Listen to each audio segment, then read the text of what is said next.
অনেক দিনের ইচ্ছা ছিল যে চায়ের বাগানে আসব, চাকে স্পর্শ করে দেখব।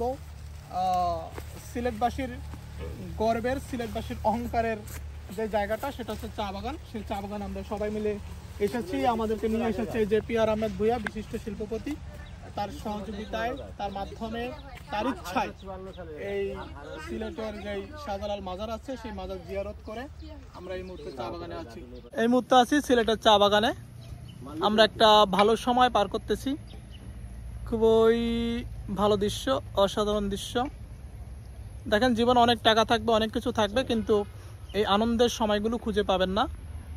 এমন জীবন প্রত্যেকের জীবনে আসা উচিত, প্রত্যেকের জীবনে রাখা উচিত, যেই জীবনে হচ্ছে অনেক বেশি স্মৃতি থাকবে। আপনি মরে গেলেও মানুষ যেন বলে, বা মানুষ যেন আপনাকে ছবির মাধ্যমে খুঁজে পায়।